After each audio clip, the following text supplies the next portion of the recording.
Lendo a Bíblia com William Camelo. Dia 26 de junho, 2 Reis 9, 14, 10 a 31. Assim, Jeú, filho de Josafá, filho de Nissi, liderou uma conspiração contra o rei Jorão. O rei Jorão havia estado com um exército em Ramate-Gileade, onde defendeu Israel do exército de Hazael, rei da Síria. Contudo, o rei Jorão tinha sido ferido na batalha e voltou para Jezreel para se recuperar dos ferimentos causados pelos sírios. Jeú disse aos homens que estavam com ele: se querem que eu seja rei, não deixem que ninguém saia da cidade e vá a Jezreel contar o que fizemos. Em seguida, Jeú subiu uma carruagem e foi a Jezreel, onde o rei Jorão se recuperava de seus ferimentos. Acasias, rei de Judá, também estava ali, pois tinha ido visitar Jorão. Quando a sentinela na torre de Jezreel viu Jeú e sua tropa se aproximarem, gritou: uma tropa se aproxima! O rei Jorão ordenou: envie um cavaleiro para perguntar se eles vêm em paz. O cavaleiro foi ao encontro de Jeú e disse: o rei quer saber se vocês vêm em paz. Jeú respondeu: o que lhe interessa a paz? Junte-se a nós. A sentinela informou o mensageiro se encontrou com eles, mas não está voltando. Então o rei enviou outro cavaleiro. Ele foi ao encontro deles e disse: o rei quer saber se vocês vêm em paz. Jeú respondeu novamente: o que lhe interessa a paz? Junte-se a nós. A sentinela exclamou: o mensageiro se encontrou com eles, mas também não está voltando. Deve ser Jeú, filho de Ninsi, pois conduz seu carro de guerra como um louco. Rápido, prepare meu carro de guerra, ordenou o rei Jorão. Jorão, rei de Israel, e Acacias, rei de Judá, cada um em seu carro, saíram ao encontro de Jeú e o acharam no campo de Nabote, em Jezreel. O rei Jorão perguntou: você vem em paz, Jeú? Jeú respondeu: como pode haver paz enquanto estamos cercados da idolatria e da feitiçaria de sua mãe Jezabel? Então o rei Jorão deu meia volta com seus cavalos e fugiu, gritando para o rei Acacias: traição, Acacias! Jeú disparou seu arco com toda a força e atingiu Jorão entre os ombros. A flecha atravessou seu coração e ele caiu morto dentro do carro de guerra. Jeú disse a Bidkar, seu oficial: jogue-o no campo que pertencia a Nabote de Jezreel. Lembre-se de quando você e eu acompanhamos a cavalo o pai dele, Acabe. O Senhor pronunciou esta mensagem contra ele. Assim diz o Senhor: ontem vi o assassinato de Nabote e seus filhos. Juro solenemente que o farei pagar por ele neste campo. Portanto, jogue-o na propriedade de Nabote, como o Senhor disse. Quando Acacias, rei de Judá, viu o que estava acontecendo, fugiu pela estrada para Bet-Agá. Jeú foi atrás dele gritando: atirem nele também! E atingiram Acacias em seu carro de guerra, na subida para Gur, perto de Ibla. Ele conseguiu ir até Megido, mas morreu ali. Os servos de Acacias levaram seu corpo no carro de guerra para Jerusalém, onde o sepultaram com seus antepassados na cidade de Davi. Acacias havia começado a reinar em Judá no 11º ano do reinado de Jorão, filho de Acabe. Quando Jezabel soube que Jeú tinha chegado, a Jezreel pintou os olhos, arrumou os cabelos e sentou-se em frente a uma janela. Quando Jeú entrou pela porta do palácio, ela gritou para ele: Veio em paz, assassino? Você é como Zimri, que matou seu senhor. Jeú olhou para cima, viu Jezabel na janela e gritou: Quem está no meu lado? 2 ou 3 eunucos olharam para ele. Joguem-na para baixo, ordenou Jeú.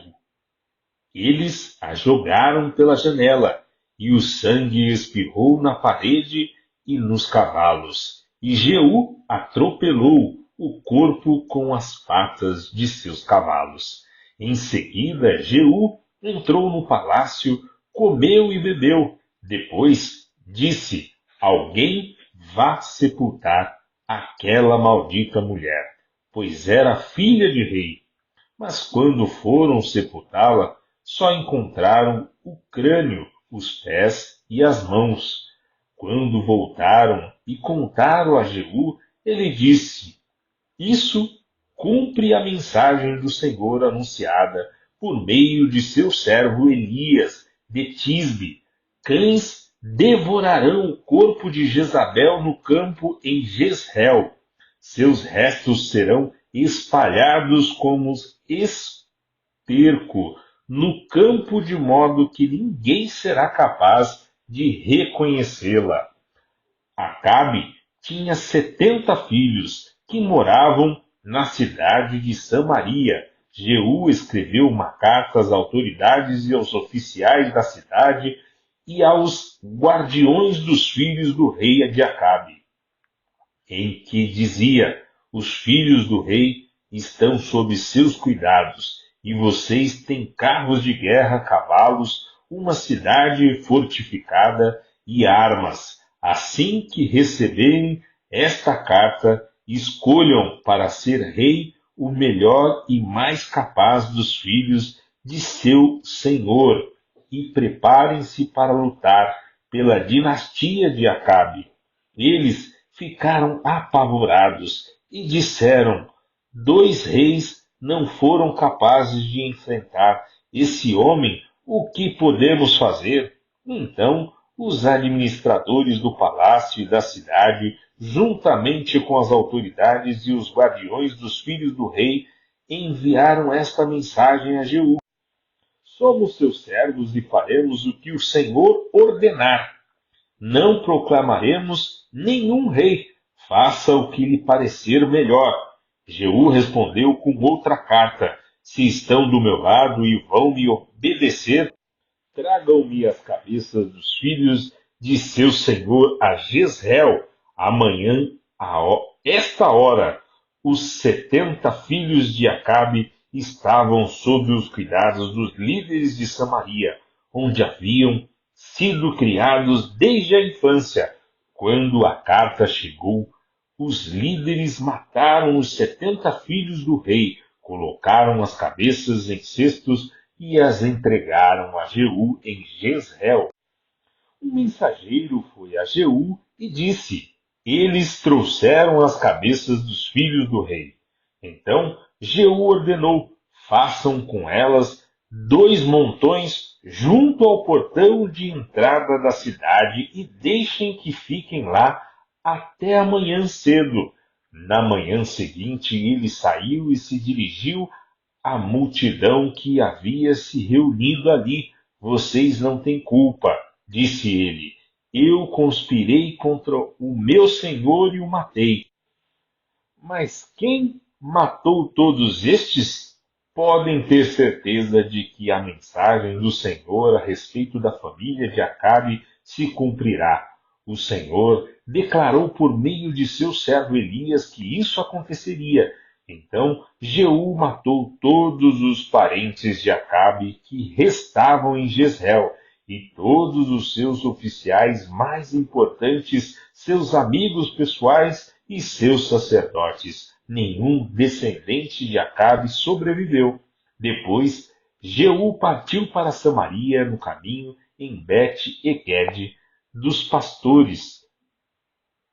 Encontrou alguns parentes de Acacias, rei de Judá. Quem são vocês? Perguntou. Eles responderam: somos parentes do rei Acacias. Vamos visitar a família do rei Acabe e da rainha mãe. Prendam-nos vivos, ordenou Jeú a seus homens. Eles os capturaram, 42 pessoas ao todo, e os mataram junto ao poço de Bet-Eged.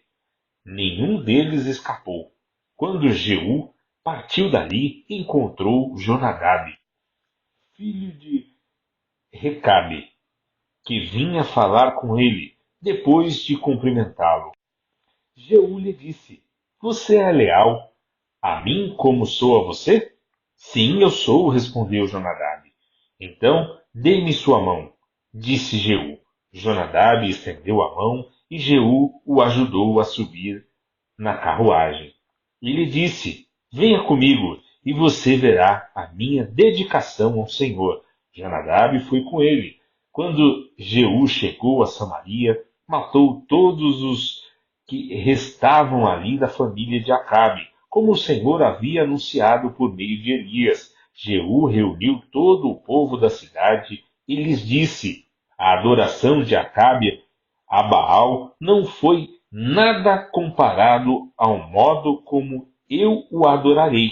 Portanto, convoquem todos os profetas e adoradores de Baal e reúnam todos os seus sacerdotes. Todos devem vir, pois vou oferecer um grande sacrifício a Baal. Quem não comparecer será morto. O plano astuto de Jeú, porém, era destruir todos os adoradores de Baal. Então, Jeú ordenou: preparem uma reunião solene para prestar culto a Baal. A convocação foi feita, e ele enviou mensageiros por todo Israel. Todos os adoradores de Baal vieram e ninguém faltou. Encheram o templo de Baal de uma extremidade à outra. Jeú instruiu os responsáveis pela sala de vestimentas: todos os adoradores de Baal devem usar estas roupas, e as roupas foram distribuídas. Em seguida, Jeú entrou no templo de Baal com Jonadab, filho de Recabe.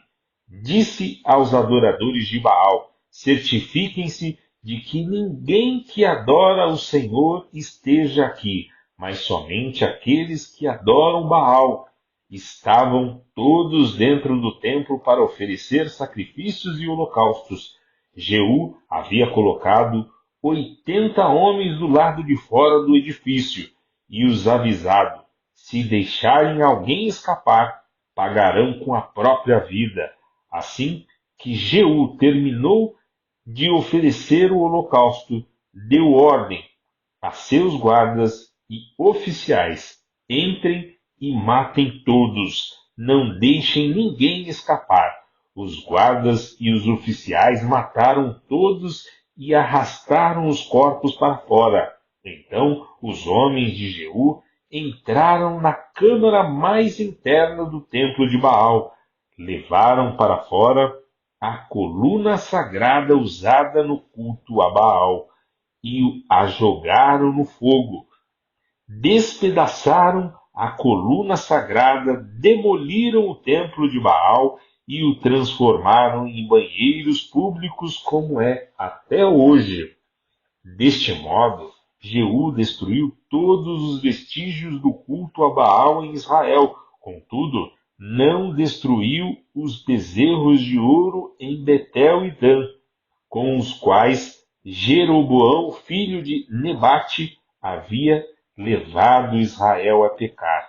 Ainda assim, o Senhor disse a Jeú: você fez bem em seguir minhas instruções e destruir a família de Acabe. Por isso, seus descendentes serão reis de Israel até a quarta geração. Mas Jeú não obedeceu de todo o coração à lei do Senhor, o Deus de Israel. não se afastou dos pecados que Jeroboão havia levado Israel a cometer. Atos 17, 1 a 34. Então, Paulo e Silas passaram pelas cidades de Anfípolis e Apolônia e chegaram a Tessalônica, onde havia uma sinagoga judaica. Como era seu costume, Paulo foi à sinagoga e durante 3 sábados seguidos discutiu as Escrituras com o povo, explicou as profecias e provou que era necessário o Cristo sofrer e ressuscitar dos mortos. Esse Jesus de que lhes falo é o Cristo, disse ele. Alguns dos judeus que ouviram foram convencidos e se uniram a Paulo e Silas, bem como muitos gregos tementes a Deus e várias mulheres de alta posição. Alguns judeus, porém, ficaram com inveja, reuniram alguns desordeiros e desocupados e com a multidão começaram um tumulto e invadiram a casa de Jason em busca de Paulo e Silas para entregá-los ao conselho da cidade. Mas como não os encontraram, arrastaram para fora Jason e alguns outros irmãos e os levaram diante do conselho. Gritavam: aqueles que têm causado transtornos no mundo todo agora estão aqui, perturbando nossa cidade. E Jason os recebeu em sua casa. São todos culpados de traição contra César, pois afirmam que existe um outro rei, um tal de Jesus. Ao ouvir isso, o povo da cidade e o conselho se agitaram. Então os oficiais obrigaram Jason e os outros irmãos a pagarem fiança e depois os soltaram. Ao anoitecer, os irmãos enviaram Paulo e Silas a Bereia. Quando lá chegaram, foram à sinagoga judaica. Os judeus que moravam em Bereia tinham a mente mais aberta que os de Tessalônica e ouviram a mensagem de Paulo com grande interesse. Todos os dias examinavam as Escrituras para ver se Paulo e Silas ensinavam a verdade. Como resultado, muitos judeus creram, assim como vários gregos de alta posição, tanto homens como mulheres. Mas quando os judeus de Tessalônica souberam que Paulo estava pregando a palavra de Deus em Bereia, foram até lá e criaram um alvoroço. Os irmãos agiram de imediato e enviaram Paulo para o litoral. Enquanto Silas e Timóteo permaneceram na cidade, os que acompanhavam Paulo o levaram até Atenas e depois voltaram a Bereia, com instruções para Silas e Timóteo irem ao encontro dele o mais depressa possível. Enquanto Paulo esperava por eles em Atenas, ficou muito indignado ao ver ídolos por toda a cidade. Por isso, ia à sinagoga debater com os judeus e com os gentios temente a Deus, e falava diariamente na praça pública a todos que ali estavam. Paulo também debateu com alguns dos filósofos epicureus e estoicos. Quando lhes falou de Jesus e da ressurreição, eles perguntaram: o que esse tagarela está querendo dizer? Outros disseram: parece estar falando de deuses estrangeiros. Então levaram Paulo ao conselho da cidade e disseram: pode nos dizer o que novo ensino é esse? Você diz coisas um tanto estranhas e queremos saber o que significam. Convém explicar que os atenienses, bem como os estrangeiros que viviam em Atenas, pareciam não fazer outra coisa senão discutir.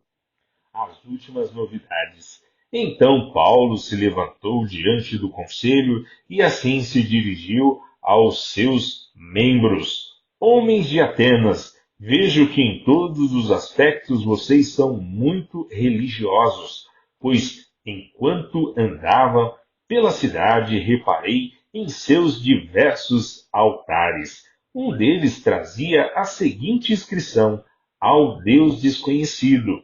Esse Deus que vocês adoram sem conhecer é exatamente aquele de que lhes falo.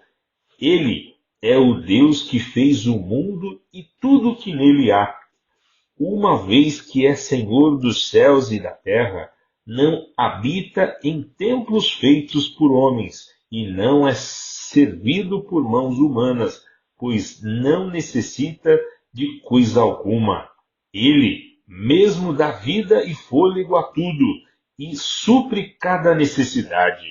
De um só homem ele criou todas as nações da terra, tendo decidido de antemão onde se estabeleceria e por quanto tempo.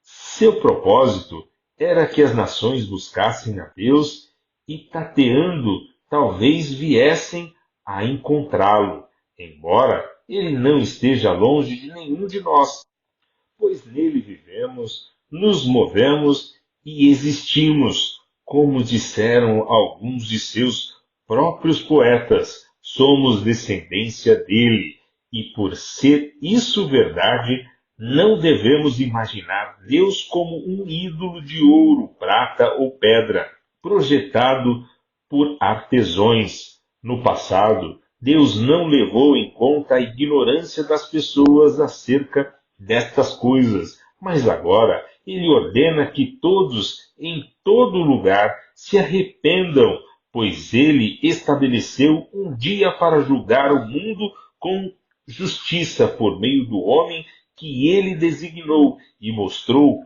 a todos quem é esse homem ao ressuscitá-lo dos mortos. Quando ouviram Paulo falar da ressurreição dos mortos, alguns riram com desprezo. Outros, porém, disseram: queremos ouvir mais sobre isso em outra ocasião. Então, Paulo se retirou do conselho, mas alguns se juntaram a ele e creram. Entre eles estavam Dionísio, membro do conselho, uma mulher chamada Damaris, e alguns outros. Salmos 144, 1 a 15. Louvado seja o Senhor, minha rocha, ele treina minhas mãos para a guerra e dá a meus dedos habilidades para a batalha. Ele é meu aliado infalível e minha fortaleza, minha torre segura e meu libertador. Ele é meu escudo em quem me refugio, mas faz as nações se sujeitarem a mim. Ó Senhor, quem não são os seres humanos para que prestes atenção neles? Quem são os simples mortais para que pense neles? São como uma brisa, seus dias são como uma sombra que passa. Abre o céu, Senhor, e desce, toca os montes para que soltem fumaça. Lança teus relâmpagos e dispersa os inimigos. Atira tuas flechas e confunde-os. Estende tua mão desde os céus e salva-me. Tira-me das águas profundas. Livra-me do poder de meus inimigos. Eles têm a boca cheia de mentiras. Juram dizer a verdade, mas mentem. Cantarei a ti, ó Deus, um cântico novo. Cantarei louvores a ti com instrumento de 10 cordas, pois tu concedes vitória aos reis. Livraste teu servo Davi da espada mortal. Salva-me, livra-me do poder de meus inimigos. Eles têm a boca cheia de mentiras. Juram dizer a verdade, mas mentem. Que nossos filhos floresçam na juventude, como plantas viçosas, Que nossas filhas sejam como colunas graciosas, esculpidas para enfeitar um palácio. Que nossos celeiros fiquem cheios de colheitas de todo tipo. Que os rebanhos em nossos campos se multipliquem aos milhares e até às dezenas de milhares, e que nossos bois fiquem carregados de alimentos, que nenhum inimigo consiga romper nossos muros, que ninguém seja levado ao cativeiro, nem haja gritos de angústia em nossas praças. Como são felizes os que vivem deste modo, verdadeiramente são felizes aqueles cujo Deus é o Senhor. Provérbios 17, 27 a 28. Quem é verdadeiramente sábio usa poucas palavras. Quem tem entendimento controla suas emoções. Até o insensato passa por sábio quando fica calado. De boca fechada, até parece inteligente.